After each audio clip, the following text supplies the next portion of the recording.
Brooksaw Antiques here. Today we have this 1933 Royal O model vintage portable typewriter. I'm going to show you how to use the functions and make sure they all work. Behind the flip panel are the margins, and you can just push the end down like that to move it. And I'm going to set this, there's a scale back here too. I'm going to set this one at about 85 and this one at about 5, about the length of the page.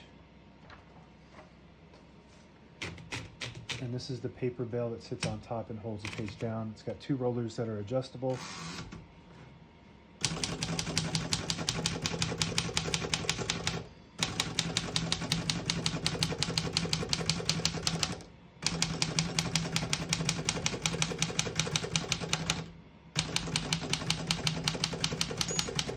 Once you hear the bell, you're at the end of the margin. You hit the slide space, gets you back to the beginning, and skips 1 or 2 spaces. Right now we have it on single, but if you want double, you just flip this switch to the front.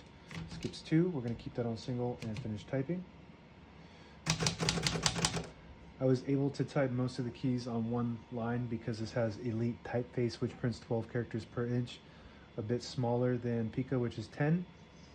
So I'll type a sentence on this next line in red. Switch from black to red. There's a switch on the right side here to switch it all the way to the left, and there's a red dot there. Prints the bottom portion of the ribbon.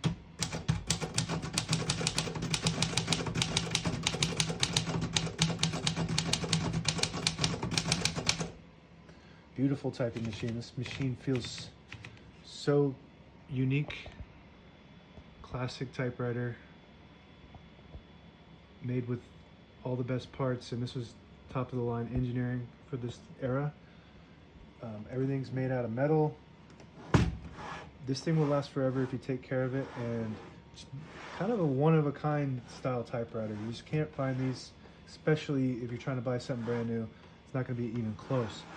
To pull the page out easy, there's a switch on the right side here. Just flip it forward, and it unlocks the rollers underneath the platen, allowing you to pull the page out easy, or load thicker paper like carbon copy or cardstock. Make sure you flip that back before you load the next page, or else it won't load correctly. We got a shift on each side and a shift lock on the left. To clear it, just hit the shift button again. Backspace on the top right side of the keyboard. That works good. Margin release on the top left. You get to the end of the margin, and the keys will be locked, so you can't type past that margin. You hit that margin release, lets you go all the way to the end. We're going to put this back in blue. It prints the top portion of the ribbon. If you move it all the way to the right, it doesn't print anything at all. It just leaves an indentation or a stencil for copying.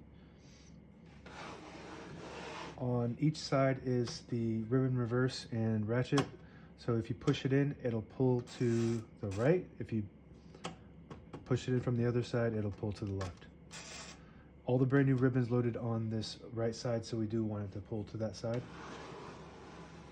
And carriage release on each side behind the knob here. Very smooth. Very nice. Very impressed by this model. I really like it.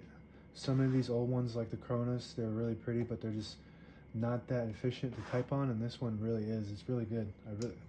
This one should win awards if it hasn't already won a bunch.